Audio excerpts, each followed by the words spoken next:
Some of the hardest problems in the world exist far above the planet. Our job?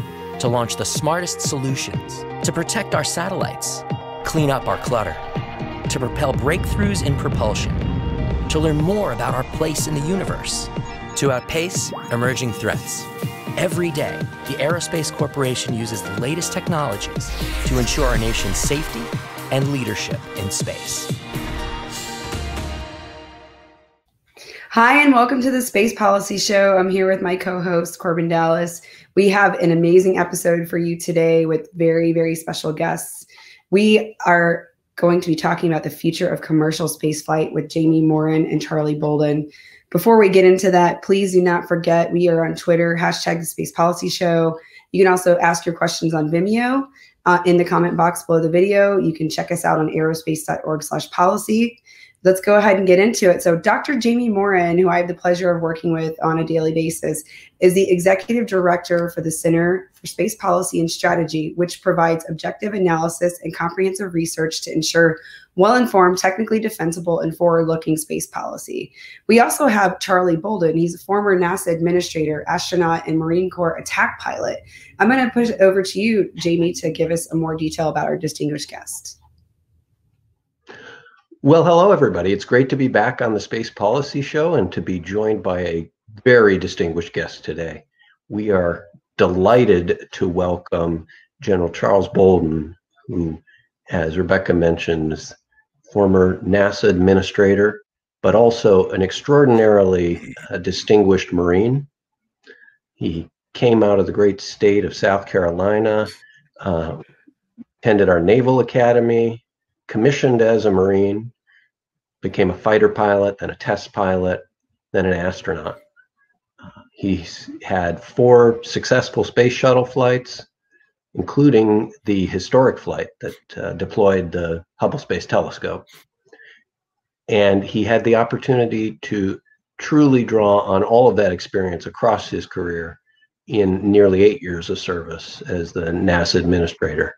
And we're here to talk with Charlie about some of the things that happened during that and some of the things that are paying dividends into the present and likely far into the future today. We're going to focus today really on what it means to have this enormous eruption of commercial activity in spaceflight, to include providing critical missions in support of NASA and other government activities. General Bolden, great to have you with us today and really look forward to a great conversation. Jimmy, it's good to be with you, and please call me Charlie. And I will make one correction because I don't want any of my Marine Corps fighter buddies give me a hard time. I'm not a fighter pilot, so I was an attack pilot. And there is a subtle distinction. You know, every pilot in the Air Force is a fighter pilot for some reason. But in the Marine Corps, guys like me that fly airplanes that only drop bombs and rockets and didn't have any way to protect themselves, we were just called attack pilots. So my Air Force colors are showing, I'm afraid. I don't wear a big watch, so that I'm not qualified to be a fighter pilot. Have you worn a white scarf, though? No, I have not. You know, I learned a long time ago when I was thinking about becoming a test pilot. One of the people that inspired me was then Major Pete Field. He retired as Colonel Peter B. Field, but he was one of my advanced flight instructors in Kingsville, Texas, who happened to come back to the training command after having served a number of years as a test pilot at Patuxent River. And we used to spend a lot of my training time talking about the real life of a test pilot and the fact that there was no scarf out hanging out of the cockpit, but it was really precise and demanding. And that was what really enticed me to want to be a test pilot, because I really enjoyed instruments when everybody else hated them. So it just seemed like that would be a good place for me to go. And I'm glad I made that choice. Or I'm glad they chose me. I didn't choose them. They chose me. Well, it's a distinguished career, and I will have to apologize for my Air Force centricity, that's okay. But we're delighted to have you, and really excited to dive into this issue of the future of commercial activity in space launch and beyond launch even. Yeah. Charlie, you played an absolutely critical role in NASA's effort to shift routine cargo and then crew flight to the space station from government vehicles and reliance on Russian vehicles over to commercial vehicles. Mm-hmm. Cargo with Orbital at SpaceX and now with commercial crew. We've just, of course, seen the successful SpaceX delivery. Now, that's an effort that seems to have saved the taxpayer a significant amount of money. Looks like it may have been at least competitive with government programs in terms of schedule time. Mm-hmm. What are the lessons that you take away from that shift? And are there any untold stories to share? Well, I guess the number one untold story would be the fact that for people who want to give me credit for things, I really don't deserve it, because I came in kicking and screaming. I was not a big fan of commercial spaceflight when President Obama selected me to be the NASA administrator. And I think most people knew that. I wasn't opposed to it, but I wasn't head over heels in love with it. I wasn't what I considered to be a commercial ideologue.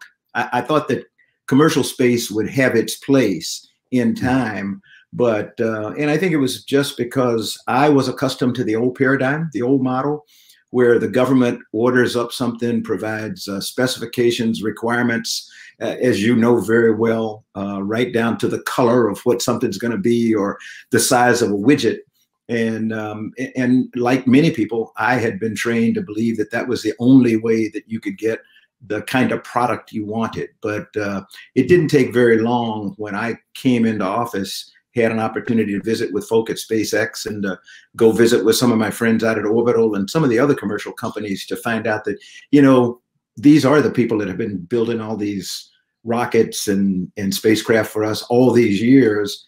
And they were good then when they were doing it, following our instructions. What's going to make them any worse now if we just give them an idea of what we want, let them do the design and development, and we'll just kind of follow along. And we introduced a term called insight as opposed to oversight.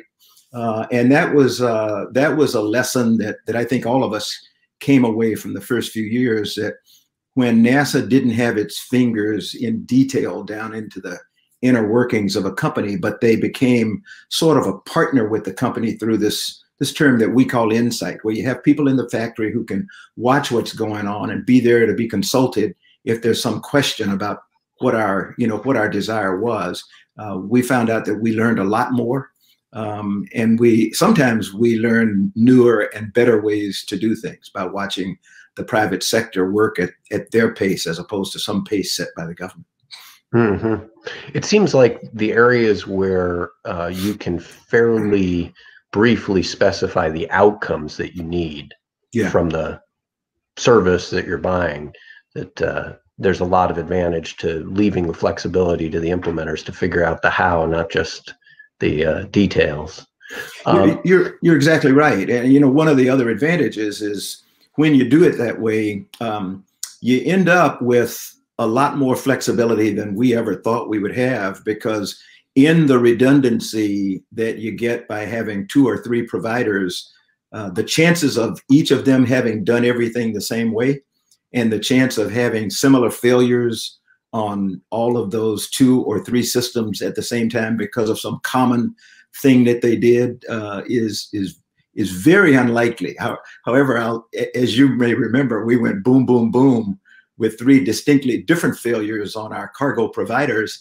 But that in itself was a lesson for all of us in the value of redundancy, because each time we lost a provider, we had somebody else who could step in and kind of take the load until everybody else caught up. The good thing was we didn't lose all 3 simultaneously, but we lost them in kind of rapid succession.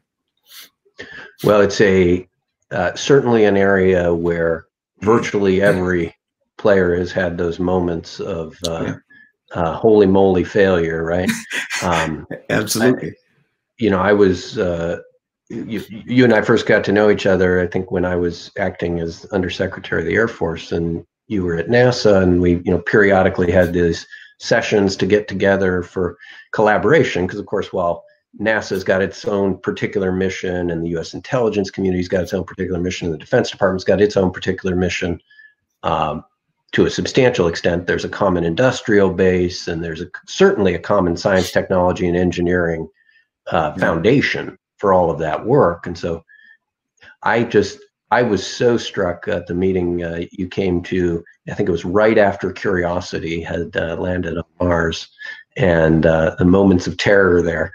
And you were like a proud father with all the details of how it had happened. And that was perhaps not a program with the highest of implications for the Department of Defense, but the inspiration that came from seeing that, and for me, frankly, from seeing your energy and enthusiasm about it, was just phenomenal. So thank you for that. And thank you for your leadership on this transition, which I think is one of the exciting moments that we've gone through. You were pointing and hinting at this a little bit, that some of the keys in this reliance on commercial include having truly multiple sources, right? Multiple competent vendors who are willing to put some of their own skin in the game, so the government's not bankrolling it entirely, and also some degree of an outside market, right? So government is not the only buyer, even if it's a major one. Clearly, there's a lot of opportunity in that regard in the commercial cargo area, right? The things that they've been building are derived from launch vehicles that others buy. There's a market probably for cargo to the space station in the long run, certainly if there's success in building more private utilization up there. Talk to me though a little bit about crew. What do you see the commercial crew market going? This is a discussion that we have had for a long time and need to continue having, because as you implied, I don't think there are very many people who will question the value of commercial cargo. That business case closed a long time ago. So I think most people believe that there is profit to be had there. You can identify an ROI or a return on your investment. When it comes to commercial crew, that's another story. And so it is something that we have yet to prove the value of, and there may not be a direct return on investment there, but the value of being able to routinely put people in space, one, for inspiration, but also for having human beings in the loop in order to do things that machines, at least today, cannot do or don't do as well as the human mind does. I think it will prove itself out. And, having SpaceX be successful with Demo 2, getting 2 new crew members on board the International Space Station at just the right time, because we were down to 1 person in the U.S. segment at the time that Doug and Bob arrived. And by having 2 new crew members get there, the amount of science it went up remarkably in the first few days that we were there. And the commercial crew capability gives us an opportunity to only add to the amount of science and research that can be done on the International Space Station, but again, on the platforms of the future. Companies like Axiom and NanoRacks and some of the others that Axiom actually is proposing to be the first commercial space station. That will be critical, because I think you and I discussed when you were in the Department of Defense, the fact that we have to have launch providers have to have places to go. And so I think that's the incredible value of beginning to get 1 and then 2 and then 3 low Earth orbiting places, destinations for those launch providers to take their cargo and their people. And another thing that you may have heard us talk about, and I got it from Joe Dyer, retired Vice Admiral Joe Dyer, who used to head NAVAIR-SYSCOM, but he chaired my ASAP, the Aerospace Safety Advisory Panel at NASA.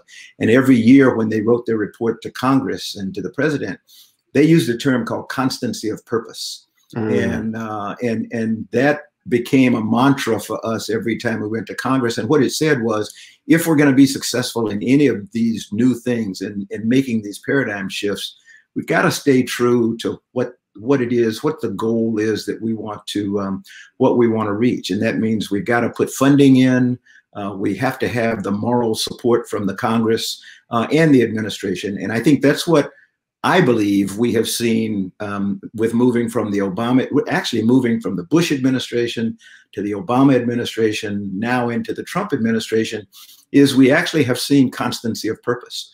And you know, Jim Bridenstine now is the NASA administrator. I think is doing an excellent job of keeping everybody focused on you know, what he inherited, making sure that science stays strong in NASA, but that we really continue to promote the commercial capabilities that we have, not just to get to low Earth orbit, but they're even saying, okay, we're going to need commercial help to get things to the surface of the moon, because every time we get a commercial provider who can come along and provide something, sometimes quicker, not always, but cheaper as a general rule, that means NASA and the DoD have more money to spend on things that only they can do. The big high risk R&D type ventures that, you know, DoD and NASA have to undertake those until we're certain that it's something that can be commonly done, and then we pass it on to the commercial sector. Well, you mentioned constancy of purpose, and you also mentioned Doug and Bob, right? Going up on that first SpaceX flight. If I recall correctly, correct me if I'm wrong here, but I think they were selected for that flight back when you were still the administrator. Exactly. Right? Yeah. So, yes. I mean, talk about this is real lead time. I mean, this is 3.5 years after you left, and I think you selected them a couple of years before you left. And as you remembered exactly right. We selected what we call the commercial crew cadre, and I want to say we had 6 astronauts that we said, okay, we've got 2 providers, and we're gonna move them back and forth initially. Let them see what. All of them will see what SpaceX has to offer and what Boeing has to offer. But at some point down the road, we're going to split them up into 2 groups, and one group's going to focus on SpaceX. The other group's going to focus on Boeing, so that, you know, they can actually go fly there. And now we've added to the commercial crew cadre with members of the class of 2013. So you'll see when SpaceX flies their next flight, you'll have young astronauts who that will be their first time going to space, and their first space venture will be on a commercially provided spacecraft, like Victor Glover and Nicole Mann and some of the others. And that's what's really exciting, is to give them, one, the capability to see what American industry can do, to become confident in it, because they have been in the plants, they have been with the people in the companies. The companies, you know, have had an opportunity to see who they are and look at them as a member of their family.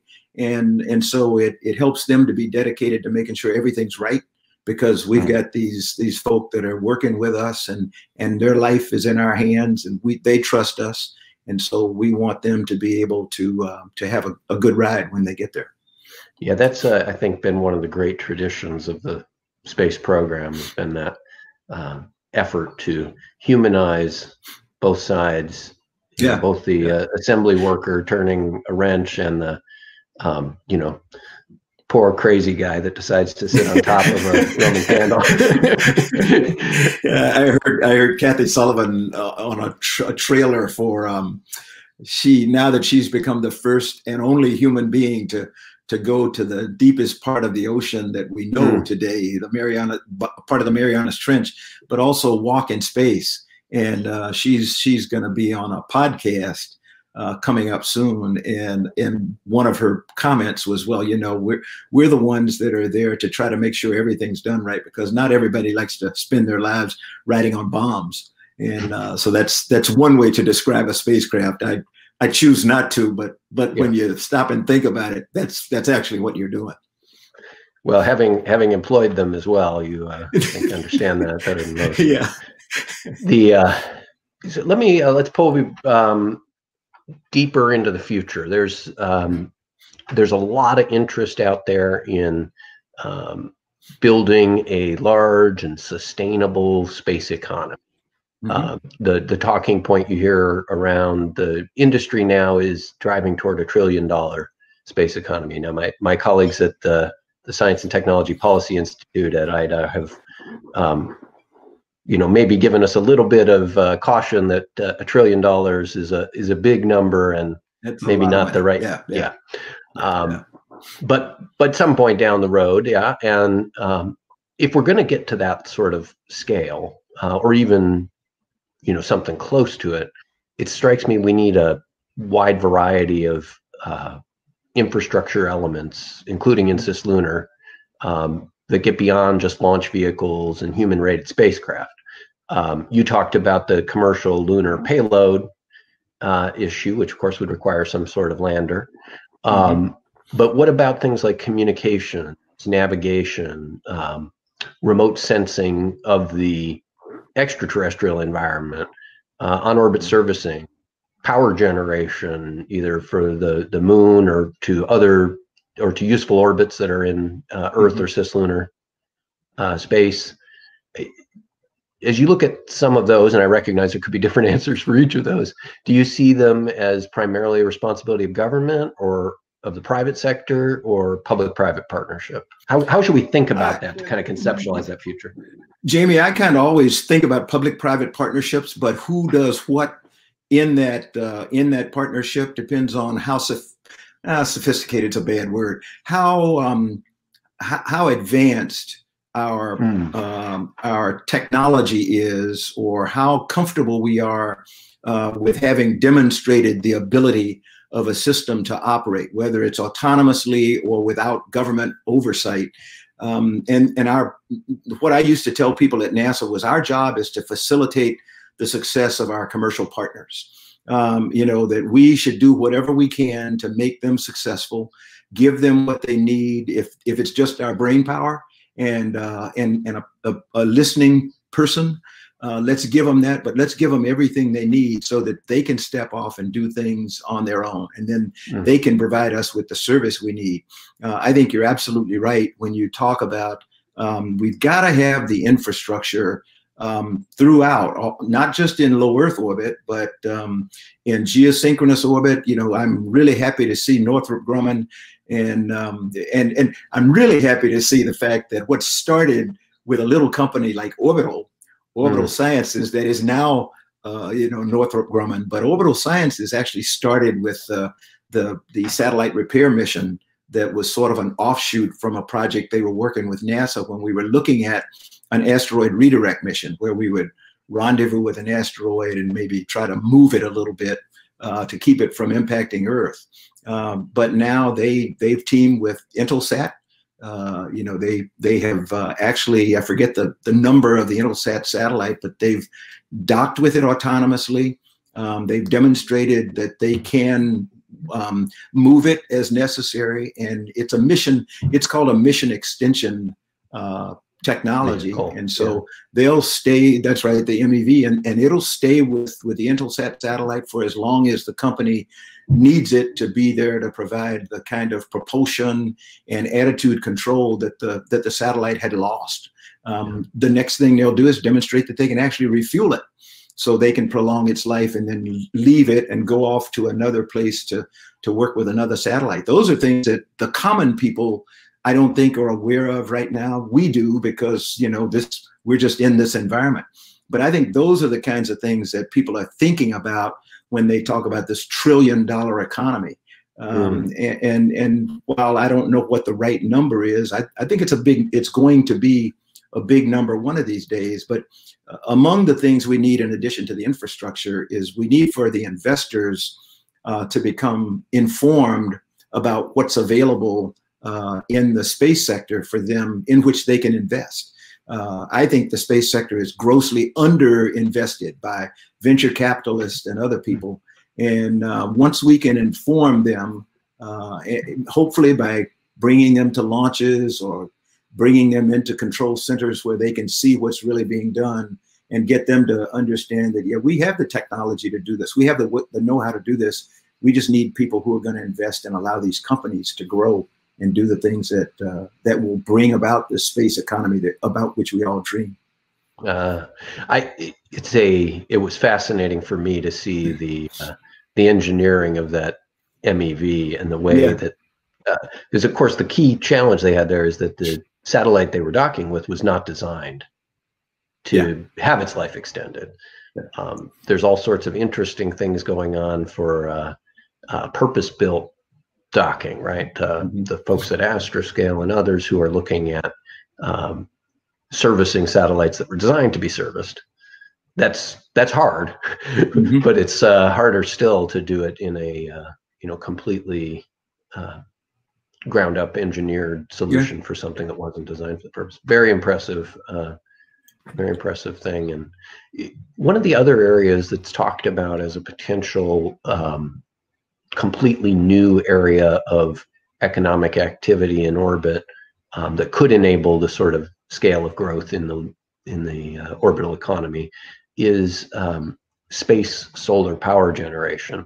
Whether for niche applications on the surface of the Earth, or austere places where, for whatever reason, you need power, but you can't truck it or build lines or have your own solar generation. Think things like austere operating bases for the military, and where maybe you need it at times when the sun ain't shining on the ground. But then maybe also for applications elsewhere in orbit. Have you thought much about that market? And do you see opportunity there? Yeah, I have not thought about it very much, but I was thinking as you were talking, I've heard people talk about microwave generation of, you get a power plant, a solar plant or a solar facility on the surface of the moon, or produce power some other way, and then either transfer it by microwave back to the surface, or use laser or some other technology that I'm not really proficient to talk about, but I believe that there are definitely ways that we can do that, and it may very well be viable. NASA has experimented with laser communications, as an example, for almost a decade now, if not more, and we've actually demonstrated laser communications from the Martian surface back to Earth, from the lunar surface to Earth, and it gives you the impression that you're sending data quicker. You and I both know you're not really doing that, because the speed of light is the speed of light.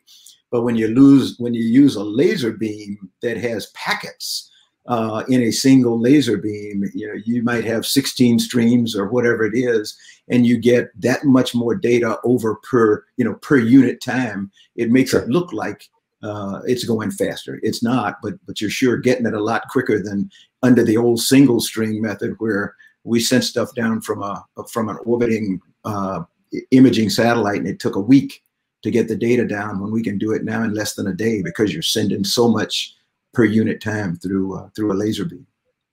Sure. Well, it's certainly a helpful area for bandwidth hungry applications nowadays. Let's move back up to the strategic level as we think about NASA. How do you think NASA needs to continue to adapt and change its role in this world where that partnership is, more designed in from the beginning, as opposed to added at late in the game? I think I say we, I'm not there anymore, but I think the agency is becoming more and more comfortable with the way of the paradigm of public-private partnerships. We started out with commercial cargo, and now we've moved it into the science arena. And I think NASA can be even stronger by doing some of the development of the technologies or techniques that are needed, and then again passing it off to our commercial partners and allowing them to do the work. If I go back to the first commercial space station, I think what I hope we'll see is that pharmaceutical companies, for example, or materials processing companies will partner not with NASA, but with, and I'll use Axiom as an example, since they're the first to have a contract with NASA, but that they'll team with NASA, with Axiom, to open or to occupy the first commercial on-orbit pharmaceutical development facility. where you don't have astronauts bouncing up and down on treadmills and exercise devices, disturbing, where you want a quiescent state while you do protein crystal growth or something of that form. And I think as we are able to put commercial companies together to do what they would have had to do with NASA and our international partners on the International Space Station, that's where I think that's where the economy is going to see scale growth, to be quite honest, because you'll take the government out as the only source of revenue, and the government, we can't make a business grow the way that it can if that business has a diverse source of revenue coming in from partners all over the place. You look at SpaceX today. I have no idea what their books look like, but I can imagine that the amount of money coming in from the commercial sector for SpaceX today is, if it hasn't already dwarfed what they get from the government, it's getting to be there, because most of their launches today are for commercial products, not for NASA and the government. And that's where you really want to get, where NASA, the Air Force, we're all what we call anchor tenants.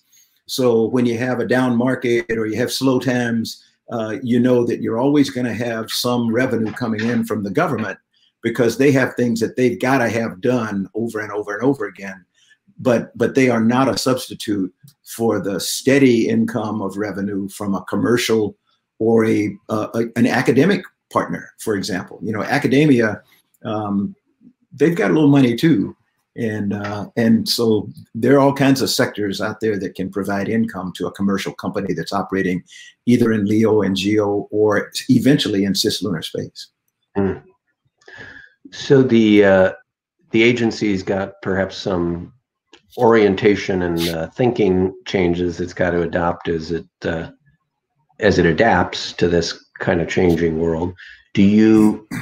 How do you strike the balance between kind of fostering these new business areas without smothering them, right? Which is easy to do with all of the challenges that sometimes exist in working with a big, and in the case of NASA, heavily safety-focused agency. Well, what I found was people falsely believe that NASA is more safety conscious than the private sector. That is not the case. Most companies in the private sector recognize very well that if they don't have a safe product, if they lose a vehicle, that stands a chance of knocking out some of their revenue stream and some of their customers. So I think they're just as safety oriented as we in the government are. Sometimes they go about it in a different way, and sometimes they have different metrics for determining the level of safety. I sit on the board of a private company now, or a commercial aircraft company that provides cargo. And every single board meeting, one of the first things we talk about is safety metrics. We look at how the company is performing, whether it's ground accidents, and usually we're talking about incidents. You're trying to never talk about an accident by always emphasizing incidents and what we call near misses, because we figure, the more we see near misses reported, that means people are really conscious to the kinds of things that can end up being accidents one of these days. And so you try to nip it in the bud before a near miss turns into an incident or an accident. And I think the private sector is just as keen on that as government is. So those of us working on space issues are sometimes accused of being a little starry-eyed, if you'll pardon the fun. But right now we're in a pretty challenging time in the United States and around the globe.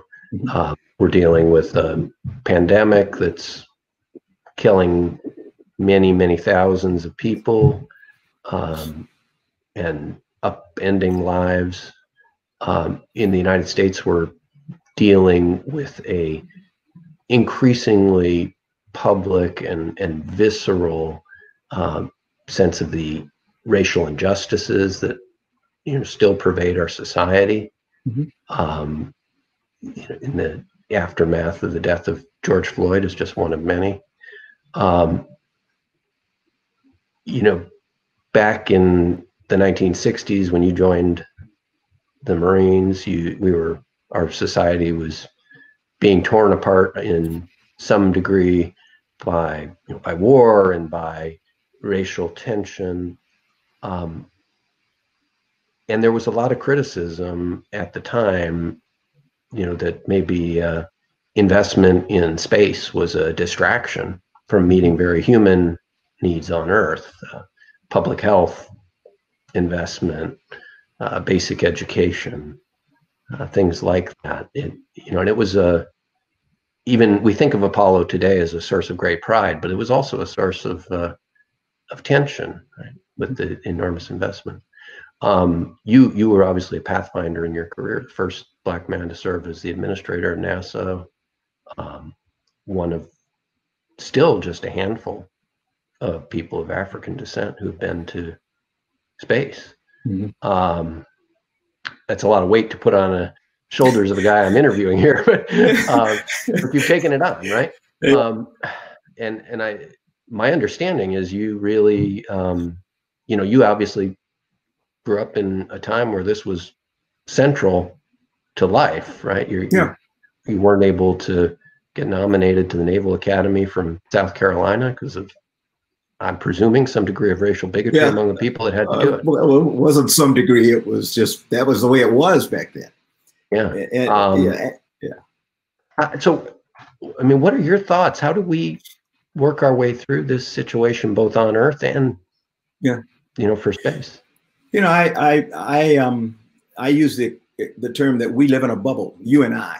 People in the space program, we live in a bubble, and it's because we are starry-eyed, and we see the advantages that come from space exploration and from research and development, because we have lived this, and we have seen the benefits that come from the research that goes on the International Space Station, or we see the advantages that the world gained from the research that went into developing the systems for the Apollo era. Things we didn't know we were going to need, whether it's communications or wireless transmission of data with reference to the astronauts or the spacecraft. So we know that when we take on these big challenges, that good things come back to people here on Earth. And that was why NASA's vision was to the things that we do and learn make life better for all humanity back here on the planet. And I think that's very important. But we've got to get out of our bubble and become more conversant in the things that we do, so that everybody, every man and woman in society understands that we're just as much vested in the welfare of a Black community or an Indian village or tribe or anything else as everybody else. Everything we're doing is trying to give us the tools to make life better there. Boy, the last few months have been traumatic for everybody, but really traumatic I saw two young ladies who were new to aerospace, two young Black women. I was looking at a blog, not a blog, but it was a sort of it was a program that I had participated in for Verge. One of these, whatever you call them, that springs up nowadays. But two of the people that they interviewed were two pretty young Black women. One is out of college and now working for an aerospace company. The other one is, I think, a senior or a graduate student at UT Austin. And in both cases, they were talking about the joy that they had when DM2 launched, and how they were incredibly happy and proud to be associated with this community. But then they had to leave the workplace and go out into the streets, where they were, because they're Black, they are just as much a part of the demonstration as anybody else. And in both cases, they left this world of aerospace and went out into the street to become a demonstrator. And I can remember, when I was going to Vietnam, it was the same way. My wife, when we were in college, was marching through the streets of Atlanta, Georgia, as a student at Spelman. I couldn't do that because I was at the Naval Academy. And so we lived in two different worlds. But she was marching for me And while I was preparing to go off and hopefully defend this nation so that they could march. And that's something that I think one of the good things about what I'm seeing today is the diversity of the people in the streets. You know, in 1964 to 68, when I was at the Naval Academy, the people in the streets were almost all black and fighting for civil rights. And even when you saw whites, they were generally there protesting the war. So it was those two different areas that brought us together. You know, there's a person that I admire today, Reverend Barber, who's with the Poor People's Campaign out of North Carolina. And, you know, he talks about bringing people together to help them understand that poor white people are in the same boat as black people. You know, we're all coming up short in terms of sharing, getting our fair share of what this nation affords everybody. And in a way, we scare people today. I mean, people who have wealth today are much more afraid of what they see than they were when we were marching back in the 1960s civil rights era, because all they were worried about then were black kids in the street. Today, they see black and white, and they both represent sectors of our society that are without. And we are beginning to understand that what I do for me and people of color will benefit people who live up in Appalachia who also don't have the wealth that they deserve. And they work just as hard as anybody else, but their plight in life is to be in this, you know, in this unintended, maybe caste system. But one of my favorite posters riding around DC, I ride a bicycle now. And so some days, because I live right on the Mount Vernon Trail, some days I'll go south down toward the George Washington Estate. I'll go down to Fort Hunt and ride around and come back home, you know, a couple hours. And some days I'll go north and I'll go up the Mount Vernon Trail, cross the Memorial Bridge, and then ride all through the streets of DC. And I saw a little girl, I think she was 5 or 6, and her poster one day was, "The system is not broken. This is the way it was designed." And my wife and I, we talk a lot nowadays about saying what makes us angry is to hear people say, "This is not who we are." This is who we are. We are in many ways just bad. We are not in agreement about social justice, and we're being forced to look at this stuff now. Everybody's being forced to look at it as if you're looking at it in a mirror.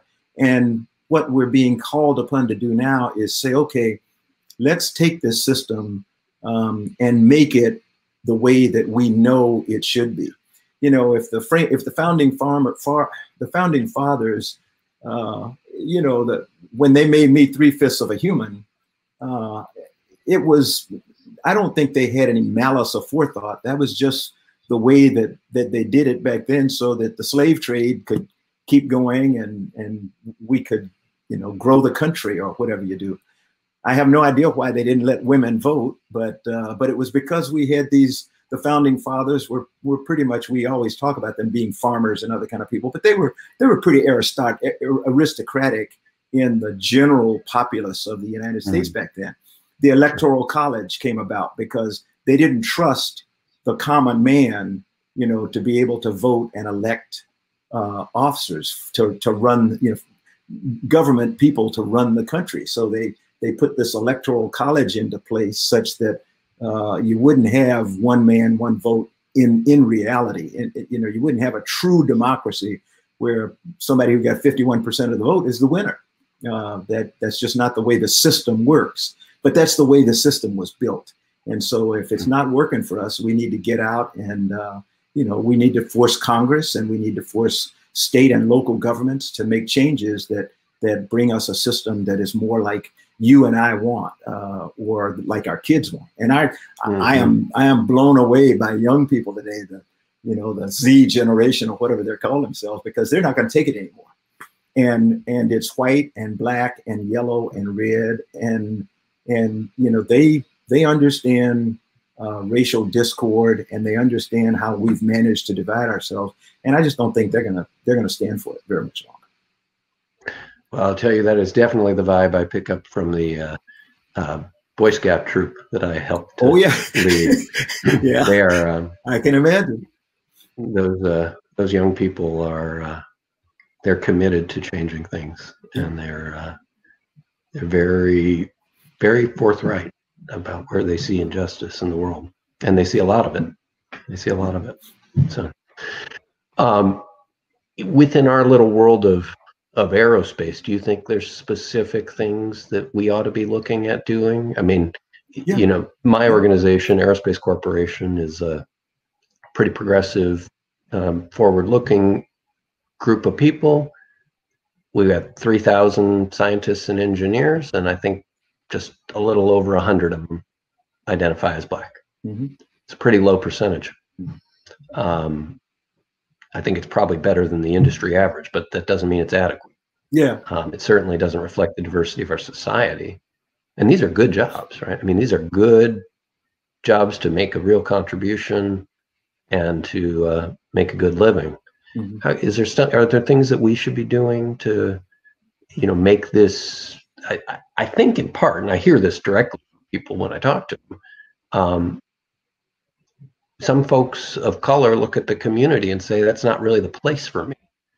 You know, even if I'm a scientist or an engineer or technically minded, that's not the place for me. Is there something we can do to work that problem?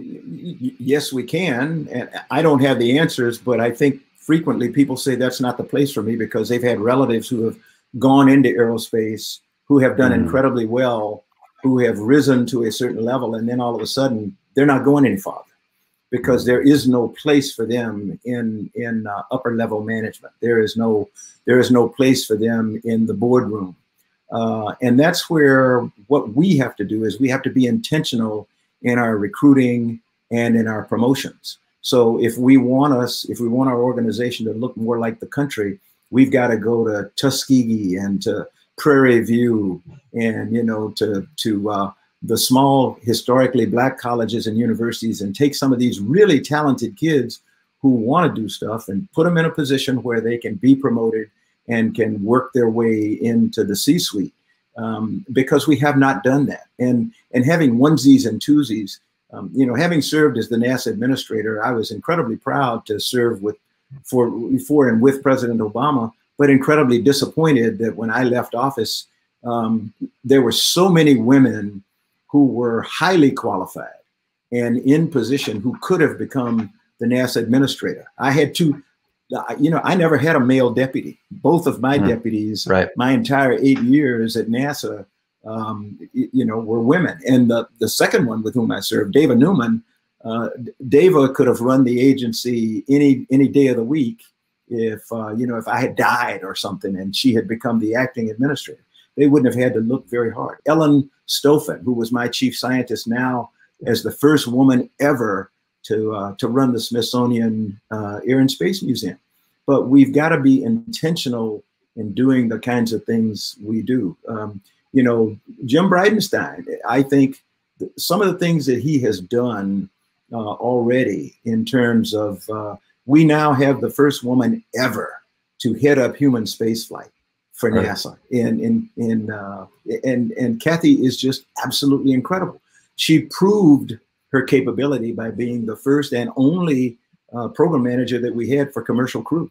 And she took that program from zero to where we are today. And so you can't say that they're not qualified women and people of color out there to do the jobs, because we've shown that they can. But we just got to go after them and be deliberate in how we hire and deliberate in how we promote.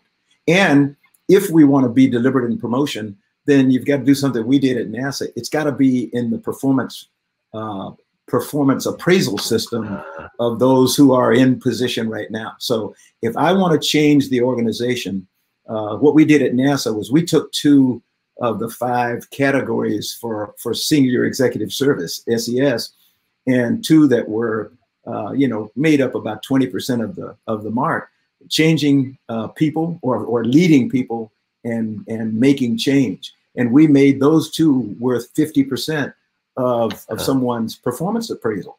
So that meant if they were going to get a bonus, if they were going to be in line to promote, they had to learn how to lead people. I didn't need them to be a mechanic anymore. I needed them to be a person who learned that the most important thing was to take care of their people and allow their people to take care of them. And I also needed them to be not afraid of change, but to make among their metrics changing the complexion of the organization, going out and finding ways to bring women in, finding ways to bring people of color in. And if you can do those two things, if you can become a leader and affect change, then we're going to be a lot different than we look today. And we can do it pretty quickly. Well, certainly from a commercial perspective, and we started this conversation talking about commercial space. Yeah. The market is bigger if everybody's got resources to partake in it. Yeah. And unequal distribution is, leaving people behind is not the way to have the best possible economy. That's for sure. Yeah. The Grimmy, I apologize, but, the Grimmian Bank, Mr. Grimmian earned a Nobel Prize in economics, I think, by coming up with this coming up with this concept of, for example, in Africa, don't waste your time giving money to men. Give $1 to a woman in a village, and man, she will magnify the value of that dollar in no time at all. And we need to follow those kinds of examples of giving money to people in the community who can then reinvest that money in that community and help it to grow. If we want to provide broadband communications to underrepresented communities, why not help to grow some companies that do broadband communication that come out of the underserved communities? There's some really smart engineers out there who could, given a little seed money, could form a company that could launch some satellites on a SpaceX, like he's doing. Well, I don't know. I don't want to say like OneWeb was trying to do, but anyway. But that's an example of what we could do, would be to help to foster the companies in the minority communities whose purpose will be to provide that product to help grow that community, to get Wi-Fi and broadband into underserved communities. I mean, I'm afraid of what's going to happen in this coming school year, because children of color and children in Appalachia and places who are underrepresented in terms of wealth are going to fall hopelessly behind if we don't find a way to get broadband into their communities, because that's the way we're going to teach them. Right. And so we've got to do better. Well, it's at least a triple whammy, right? If your child with poor broadband, with parents who are likely less educated and likely have work that forces them to be away from home because it's hands-on service type work, and your school is closed, your options are not great. So and I believe it's already to a significant degree with the disruption now.